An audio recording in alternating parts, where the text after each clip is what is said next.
My grandparents took my room on my honeymoon because they're my elders. But I just got married. My family is Asian. My husband's side is white. My husband and I got married and are treating his side of the family and my side to a 1-week all-expense-paid vacation to Bora Bora as a pre-family honeymoon before going off on our real one. We were able to rent out half a side of the bungalows and only one villa was in that section. My husband and I took the villa. The bungalows are a 1,000 square feet, 1-bedroom, option of a king bed or 2 queens, 1 bathroom and outdoor space kind of deal. We made sure everyone was accommodated for and everyone had a comfortable living situation. Our villa is a 4,000 square foot, 1-bedroom, 1-bath, including sauna, living room, a grand outdoor space with an outdoor bathtub, pool, and a slide to get into the ocean. We haven't even made it a whole 24 hours here yet, and a fight has already broken out. During dinner, my cousin mentioned wanting to come over and use our slide. My grandparents asked what we were talking about and asked to see pictures of our room. Well, they saw my villa and demanded that we trade rooms with them, as no elders should be made to, quote, slave and live as, quote, peasants, while their grandchildren get nicer rooms. This is Bora Bora we're talking about. No one is living as a peasant here. There was only one villa available in our section. Had I given it to my grandparents, I think it would have been offensive to my husband's grandparents. And if there were 3, we would have given it to both grandparents and one for ourselves. But unfortunately, there wasn't, so we didn't. I mentioned this and they still demanded the villa. I obviously objected and said I felt as though my husband and I should have that room, as this is a vacation with family to celebrate our marriage. Plus, we paid for this entire trip. Wouldn't one just sit back and be grateful they're on a free vacation instead of complaining? My grandparents freaked out, saying I'm holding money above their heads and that I'm being disrespectful and not following their orders. They stormed off after threatening to take the first flight out tomorrow morning and leaving. I don't know what to do. My side of the family is telling me to just give them the room and be respectful and bring peace to the family, while my husband's side thinks that my grandparents are bat-crap crazy, and I agree. They're both so ridiculous. All I wanted was both sides of the family to get together and to get to know each other, and now it's falling apart. I don't think I'm the jerk here, but I've been up all night thinking whether I should just squash it and invite my grandparents to stay in my villa in order for them not to leave. But another part of me just wants to tell them to go frick themselves for making my honeymoon all about them, just like they do with everything else. So, Internet, what do I do? Would I be the jerk if I denied giving up my villa? Update. Even though I really wanted to be petty and tell them to F off, I decided it would be better to kill them with kindness. So they have too little to work with if they decide to spin it around that I'm being disrespectful. During breakfast, my grandparents refused to show up if I was there. Everyone tried calling them. Nope, we're not coming because disrespectful granddaughter is there.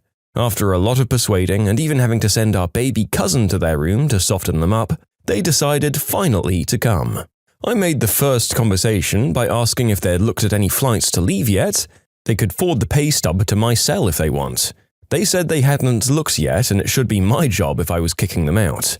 I made sure they knew I wasn't kicking them out, but I understand if they wanted to leave and offered to send some staff to their room to pack up their belongings so they could have a little more time to explore or get their complimentary in-room massage that comes with all the bungalows.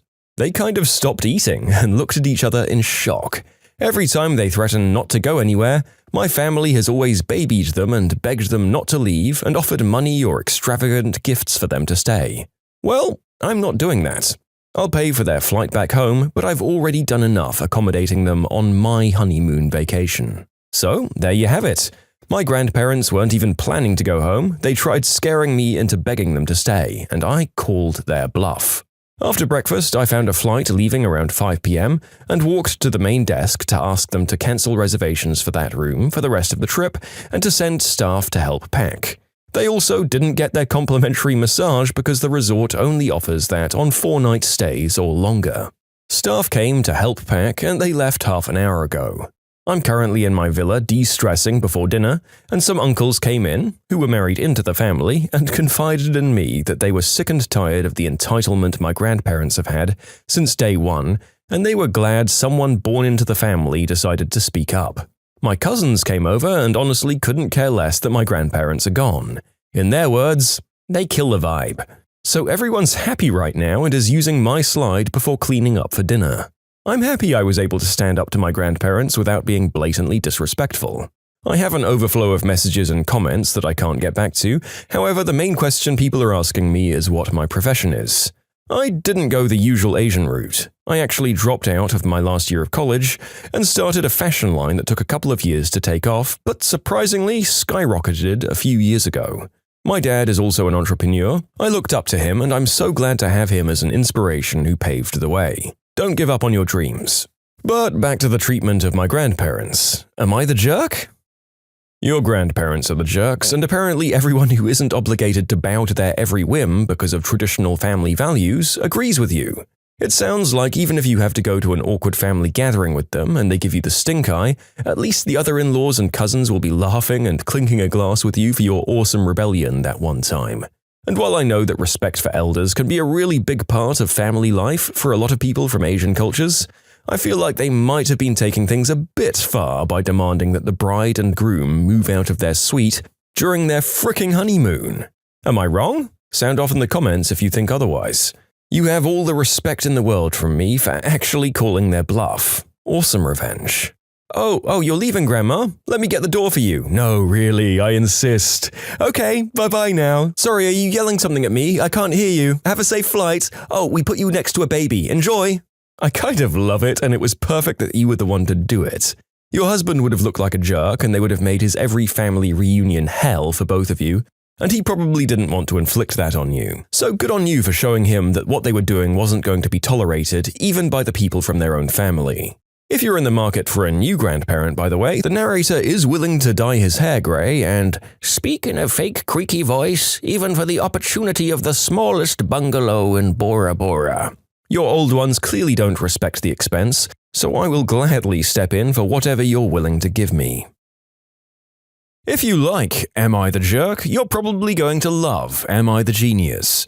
Check it out, linked below. Also, go to amithejerk.com/submit if you would like to submit your own stories. You want to talk to my manager? Okay.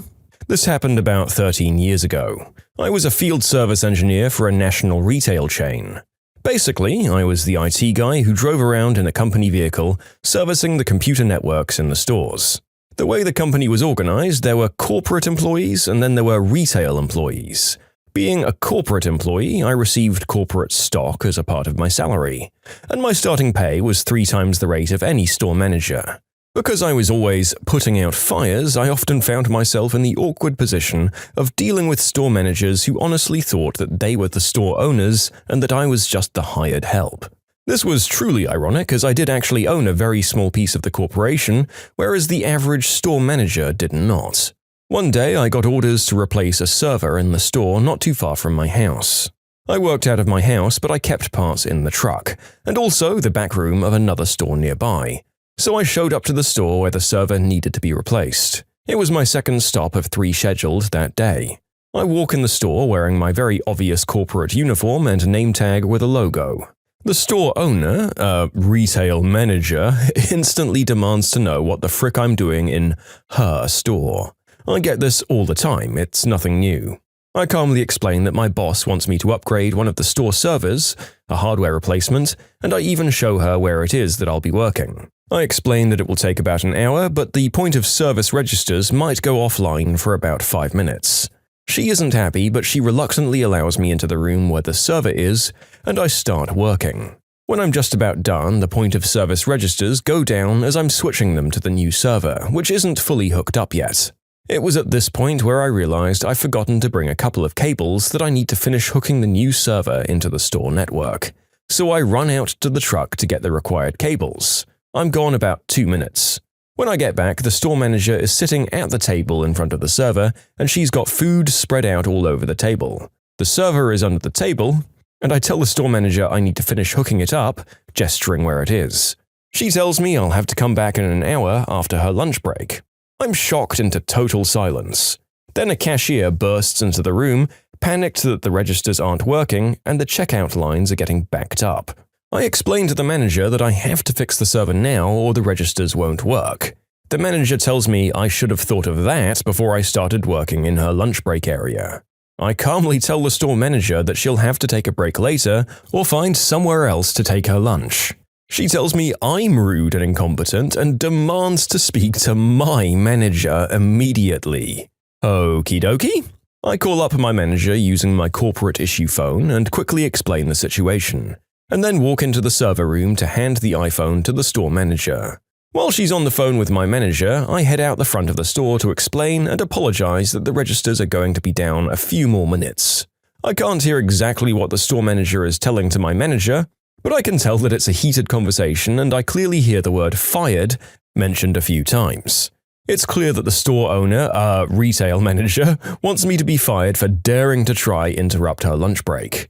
Unfortunately for her, my direct supervisor was about 5 to 6 levels above the retail district manager. So the store manager was complaining loudly about interrupting my work to the manager of her manager's manager's manager's manager's manager's manager. A few minutes later, the store manager walks out of the room awkwardly balancing bits and pieces of her lunch spread. I immediately go back to work getting the new server up and running and rebooting the point-of-service registers so that they'll sync with the new server and cashiers can get back to work. Everyone is happy now except the store owner because her lunch break was ruined. The main part of my task was now done, but it takes about another 15 minutes to clean up my mess and reorganize my truck to get ready for the next shop, which will be about a 1-hour drive from my current location. As I'm doing this, I see the retail district manager, I've met her before, going into the store. She walks back out of the store with the former retail manager, who's carrying a box of her personal items. Oh, wow. You know what, for a second there, I kind of thought that the store owner, retail manager, was actually going to walk away with just a slap on the wrist. Do you think she let it slide that she was complaining about this guy interrupting her lunch for the trivial matter of keeping the business running? Or did she get canned just for having the nerve of ringing someone so far above her pay grade? Honestly, you can judge the character of someone so much by seeing how they respond when they're given just a teeny bit of power. And this woman makes it seem like her petty position went straight to her head. The kind of person who brags about being a retail manager really has the same energy as the kid who introduces himself as hallway monitor Paul outside of school hours. And what a hill to die on. I don't care that the entire store has gone down and we're losing thousands in sales. If literally a single other person tries to tell me to move my pretzel, heads are going to roll. Now get back out there and tell the angry customers that I'm not done with my luncheon. With any luck, she's learned her lesson and we've averted a Karen. Won't compensate me for my fence? Then compensate me 100 times as much for my crops. To be completely frank, this isn't my story, it's my brother-in-law's. Some of the details may be slightly off, but the overall story is true. My brother-in-law grows avocados in California. Several years ago, a portion of his ranch was ravaged by a wildfire, or so he thought at first. When the smoke cleared, it became obvious that the fire was caused by an electrical line that was blown by strong winds and had landed on his fence, catching it on fire. Since he had been planning on diversifying his crops anyway, he decided he'd simply replace his fence, replant, and move on. To that end, he called up the electric company that owned the downed line and asked them for about $10,000 in compensation to replace the fence that had been destroyed by their electrical line. They denied any and all culpability in the matter and told him that he should sue them if he didn't like it. What the electric company didn't realize was that my sister, his wife, works full-time as a corporate attorney at one of the largest utilities in California, defending against cases just like this one. At first, she was concerned that this utility was a subsidiary of her employer, in which case there'd be a massive conflict of interest. Apparently, legal departments frown on their employees when their husband is suing them. Go figure. Thankfully, after some investigation, she realized that the utility in question was completely independent of her employer, and at that point, the gloves were off. My sister didn't represent her husband because she's typically on the other side of these cases. But she did advise him on everything he needed to bring to court to win his case, and she helped him find a very reputable lawyer with a solid record of winning cases like this. Not knowing what they were up against, the utility persisted in refusing to negotiate, hoping that by forcing my brother-in-law to trial, he'd simply give up and go away. Spurred on by my sister's insistence that he had a solid case, he called their bluff and went to trial. As it turns out, California takes agricultural damage very seriously, and the court conducted its own independent investigation. It estimated the total damages at around $335,000, which is over 33 times as much as my brother-in-law had asked for initially. Furthermore, there's a law in California that awards triple damages in cases where agriculture is impacted, so the utility that had been unwilling to negotiate over $10,000 was now on the hook for over $1 million in damages. When all was said and done, my brother-in-law confided in me that he would have gladly settled over the $10,000 in arbitration, and that it probably would have taken him over a decade to sell $1 million worth of crops. The utility had to have their day in court, though. Update, so some people have pointed out I may have had some details wrong. I spoke to my sister last night and got a refresher. Rather than editing the original story, here's a list of things that I messed up. First, this happened about 10 years ago. Second, my brother-in-law's original settlement was $60,000, not $10,000. Third, while they initially thought that the downed power lines were owned by a utility, possibly the one my sister worked for, they turned out to be privately owned by a quarry, and that's who he ended up suing. And 4, the quarry didn't go to trial with this, they ultimately settled in excess of $1 million, so there's no way for them to appeal this. However, as I stated earlier, the overall story holds true. My brother-in-law initially offered to settle for tens of thousands of dollars, and they refused.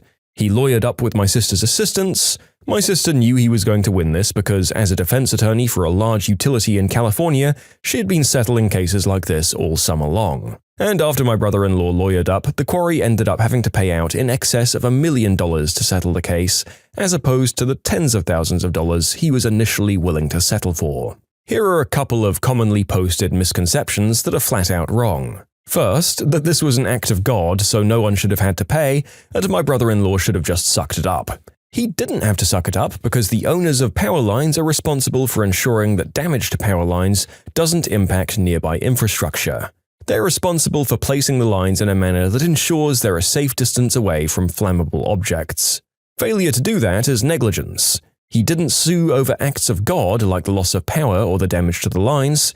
He sued because he could prove that their downed lines caught his property on fire, and he could also prove that this was preventable by following the pertinent building codes.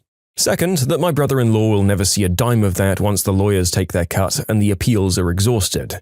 The fact is that because they settled in arbitration, no appeal is possible. He received the majority of the money and he used most of it to pay off the mortgage on the ranch and to repair the damage from the fire. He sank the rest of it into the sizable mortgage on his house.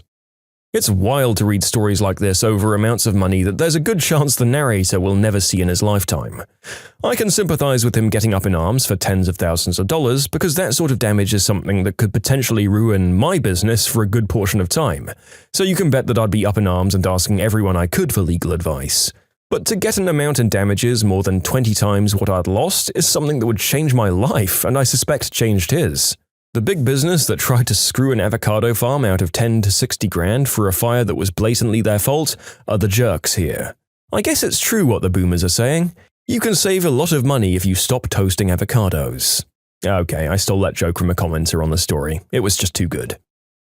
Entitled parent at pool doesn't like a taste of their own medicine. When my kids were preschoolers, we spent every summer morning at the pool. I had a bag full of toys that I took with us so they could keep themselves amused.